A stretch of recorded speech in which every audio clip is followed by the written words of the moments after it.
Karnataka civil judge ಆಸ್ಪೈರೆಂಟ್ಸ್, ನಿಮಗೆ ಇವತ್ತಿನ ಪ್ರಶ್ನೆ, ಇನ್ಹೆರೆಂಟ್ ಪವರ್ ಆಫ್ ಹೈಕೋರ್ಟ್ ಎಲ್ಲಿ ಕೊಟ್ಟಿದ್ದಾರೆ?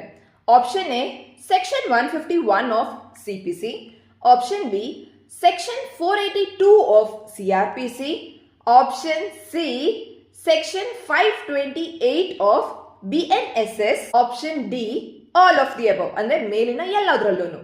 ಸೊ ಇದಕ್ಕೆ ಕರೆಕ್ಟ್ ಆನ್ಸರ್ ಎಸ್, ಮೇಲಿನ ಎಲ್ಲದರಲ್ಲೂ. ಈ ಮೂರು ಸೆಕ್ಷನ್ ನಮಗೆ ಇನ್ಹೆರೆಂಟ್ ಪವರ್ ಆಫ್ ಹೈಕೋರ್ಟ್ ಬಗ್ಗೆನೇ ಮಾತನಾಡ್ತಿರೋದು. ದೋ ಇದು ಸಿವಿಲ್ ಅಂಡ್ ಕ್ರಿಮಿನಲ್ ನಾನು ಮಿಕ್ಸ್ ಆಗಿ ನಿಮಗೆ ಕೇಳಿದ್ದೀನಿ, ಬಿಕಾಸ್ ಕಾನ್ಸೆಪ್ಚುಲಿ ನಿಮಗೆ ಇದು ಇಂಪಾರ್ಟೆಂಟ್ ಆಗುತ್ತೆ.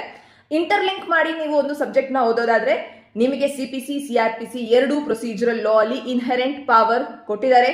ಹೈಕೋರ್ಟ್ಗೆ ಇದೊಂದು ರೆಸಿಡ್ಯೂರಿ ಪವರ್ ಆಗುತ್ತೆ, where High Court can exercise beyond its jurisdiction. ಏನಕ್ಕೆ ಅಂತಂದ್ರೆ ಜಸ್ಟಿಸ್ ನ ಸೀಕ್ ಮಾಡುವಂತ ಒಂದು ಉದ್ದೇಶದಲ್ಲಿ ಮಾತ್ರ, which should be reasonable also. ಈ ಕ್ವೆಶನ್ ನಿಮ್ಮ ಆಲ್ಮೋಸ್ಟ್ ಎಲ್ಲಾ ಪ್ರೀವಿಯಸ್ ಇಯರ್ ಕ್ವೆಶನ್ ಪೇಪರ್ ಅಲ್ಲೂ ಕೇಳಿದ್ದಾರೆ.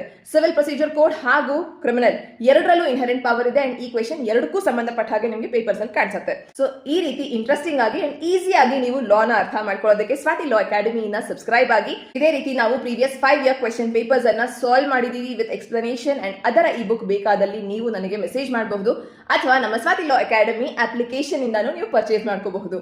Thank you.